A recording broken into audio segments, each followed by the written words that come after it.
Assalamualaikum.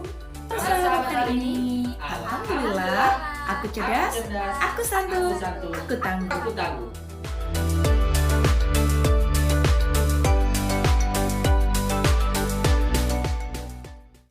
Assalamualaikum warahmatullahi wabarakatuh. Halo adik-adik semua, berjumpa lagi bersama Kita Belajar Mandiri dengan Kak Subhan. Apa kabarnya nih adik-adik semua? Semoga adik-adik selalu sehat dan selalu dalam lindungan Allah Subhanahu wa Ta'ala. Sebelum kita mulai belajar, Kak Subhan akan tes semangat yel-yel adik-adik jenius semua nih di rumah. Masih hafal kan yel-yelnya? Ya.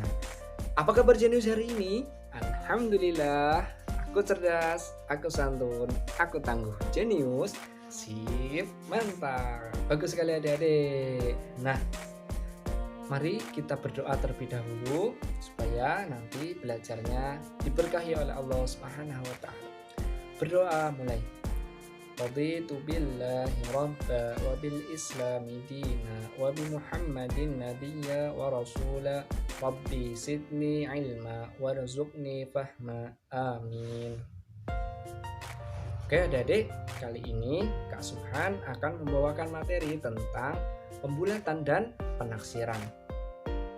Sebenarnya apa sih Kak itu pembulatan dan penaksiran? Nah, adik-adik yang kelas 4 pasti udah tahu materi ini.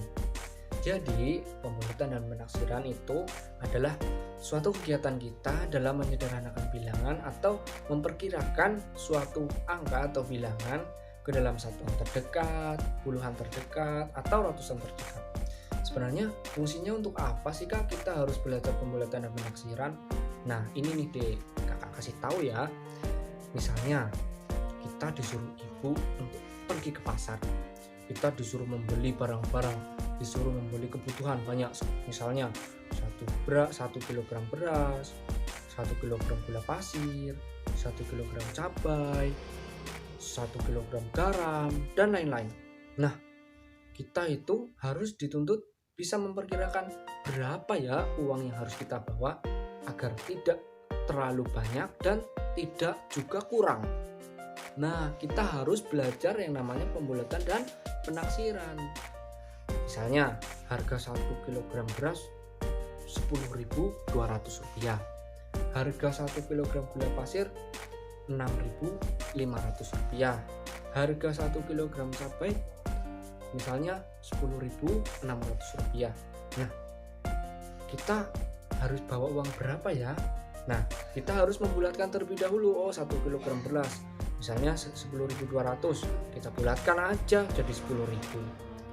1 kg gula pasir tadi berapa? 6.500, kita bulatkan aja jadi 7.000. 1 kg cabai tadi berapa? 10.500, kita bulatkan saja jadi 11.000. Jadi kira-kira kita harus bawa uang berapa ya agar tidak terlalu banyak dan tidak terlalu sedikit. Nah, itu adik-adik fungsi dari pembulatan dan penaksiran. Untuk selanjutnya, mari kita simak penjelasan kakak berikut ini. Baik adik-adik, sekarang Kak Subhan akan menjelaskan tentang pembulatan. Pembulatan adalah menyederhanakan atau memperkirakan suatu bilangan, baik nanti ke satuan terdekat, ke puluhan terdekat, atau ke ratusan terdekat.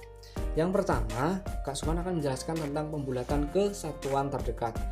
Jadi misalnya ada bilangan koma, nih misalnya ada bilangan koma 2,7 dan 2,3. Silakan masing-masing dibulatkan ke satuan terdekat. Nah, konsepnya yang pertama adik-adik perhatikan, kalau koma di belakang atau angka di belakang ini ya lebih dari 5, ini tanda lebih dari ya, lebih dari 5, maka angka tersebut dibulatkan naik ke atas. Sebaliknya, kalau angkanya yang belakang atau komanya ini yang belakang kurang dari 5, maka dibulatkan turun ke bawah ke satuan terdekat, satuannya bulat. Jadi 2,7 angka belakangnya ini lebih dari 5, berarti kita bulatkan naik ke atas. Naik ke atas bulat berarti angka satuan setelah 2, 3.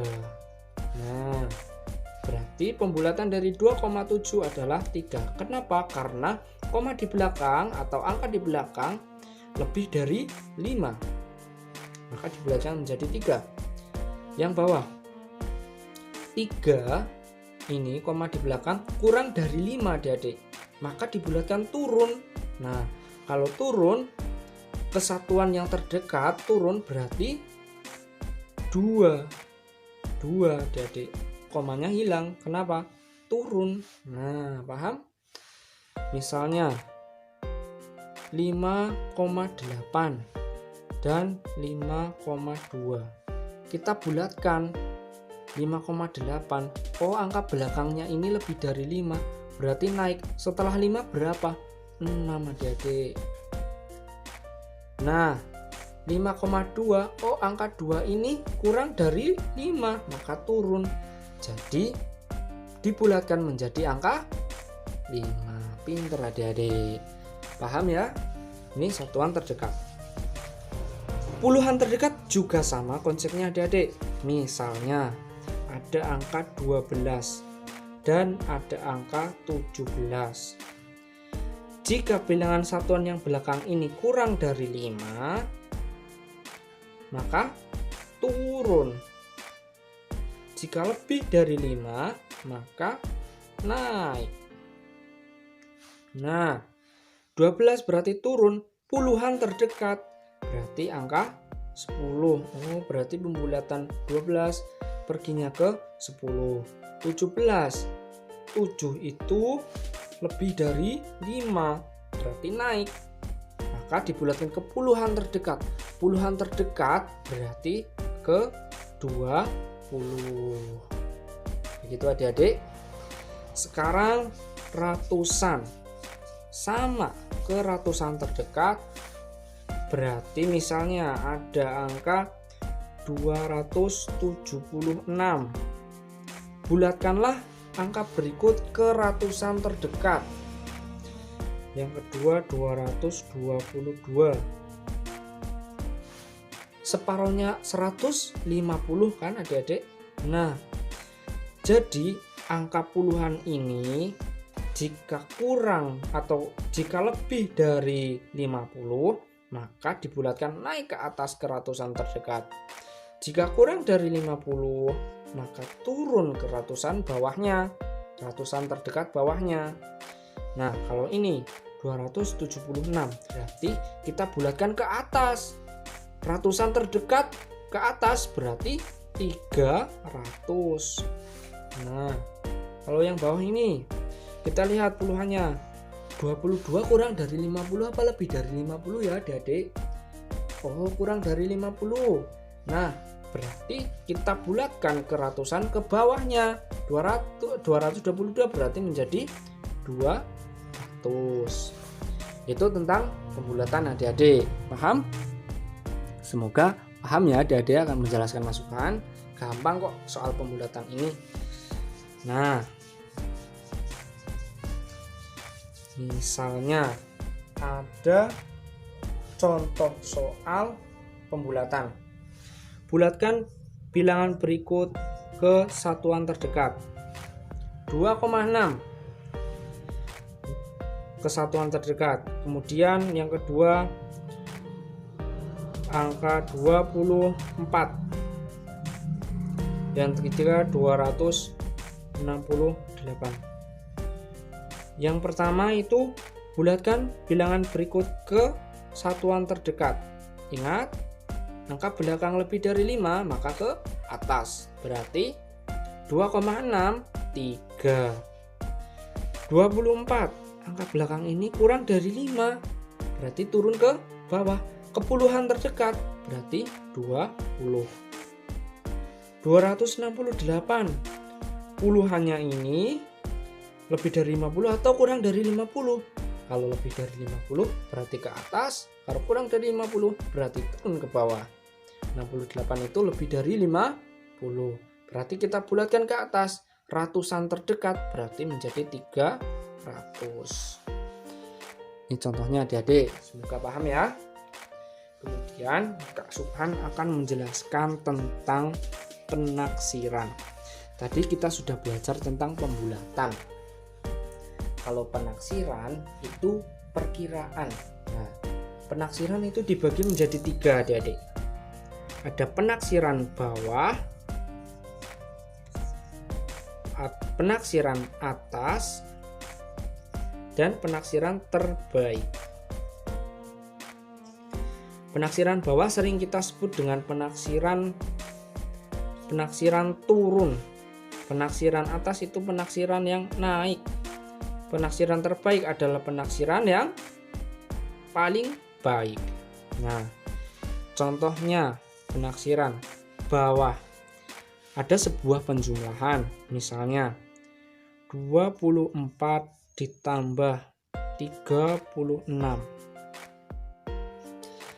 Ketika menggunakan penaksiran bawah, maka semua bilangan itu dibulatkan ke bawah. Dibulatkan ke bawah ya adik-adik. Berarti kalau 24 dibulatkan ke bawah, ke puluhan terdekat menjadi 20. 36 walaupun ini 6 lebih dari 5, tapi tetap kita bulatkan ke bawah. Karena apa? Penaksiran bawah. Jadi 30. Nah, baru kita lihat hasil dari penaksiran penjumlahan di atas menjadi 50. Itu penaksiran bawah adik-adik. Sekarang Kak Subhan jelaskan penaksiran atas. Kebalikannya dari penaksiran bawah. Penaksiran atas itu adalah penaksiran dengan kita membulatkan bilangan-bilangan itu ke atas. Nah, pembulatannya ke atas. Misalnya ada sebuah penjumlahan 34 ditambah 56. Kita menggunakan penaksiran atas. Berarti kita harus membulatkan bilangan-bilangan yang ada di sini itu ke atas. Walaupun 4 ini kurang dari 5, tetap kita bulatkan ke atas menjadi 40. Nah, 56 kita juga bulatkan ke atas menjadi 60. Berarti penaksiran atas dari penjumlahan di atas berapa? 50 ditambah 60, 100 adik-adik. Nah, itu penaksiran atas. Sekarang Subhan akan menggunakan penaksiran terbaik. Penaksiran terbaik adik-adik. Kalau tadi penaksiran bawah dan penaksiran atas, sekarang penaksiran terbaik. Penaksiran terbaik ini kita menggunakan prinsip pembulatan yang pertama tadi. Ya. Jadi kalau misalnya kurang dari 5, kurang dari separuhnya atau kurang dari 5 itu kita turunkan. Kalau lebih dari 5 kita naikkan. Misalnya ada penjumlahan 2,8 ditambah 4,3. Berapa penaksiran terbaik dari penjumlahan di atas? Nah, berarti kita bulatkan sesuai dengan aturan yang tadi, yang pertama, yang awal. Karena apa? Terbaik, ya. Yang paling baik, yang paling benar. Yang pertama 2,8. 8 ini lebih dari 5. Berarti kita bulatkan ke atas menjadi angka 3. Ya, karena 8 dibulatkan ke atas. Nah, jadi angka 3. Sedangkan 4,3, 3 ini kurang dari 5. Berarti kita bulatkan ke bawah. Jadi menjadi angka 4. Berarti penaksiran dari penjumlahan di atas adalah 3 ditambah 4 sama dengan 7. Begitu adik-adik. Paham tentang kita kasus pembulatan dan penaksiran. Prinsipnya seperti itu adik-adik, ya. Paham? Semoga materi dari Kak Subhan bisa dipahami. Baik adik-adik, itu tadi penjelasan Kak Subhan mengenai pembulatan dan penaksiran. Semoga adik-adik paham ya. Kalau adik-adik masih ada yang dibingungkan, silahkan adik-adik tulis di kolom komentar. Jika adik-adik punya pertanyaan, silahkan juga tulis di kolom komentar. Jangan sungkan ya untuk bertanya. Mungkin itu dulu yang bisa Kak Subhan sampaikan dalam kegiatan kita belajar mandiri pada hari ini. Tunggu video-video berikutnya ya adik-adik. Sebelum kita tutup belajar, marilah kita berdoa terlebih dahulu. Doa kafaratul majelis. Subhanakallahumma wa bihamdika asyhadu an la ilaha illa anta astaghfiruka wa atubu ilaik. Sampai jumpa di video-video berikutnya. Wassalamualaikum warahmatullahi wabarakatuh.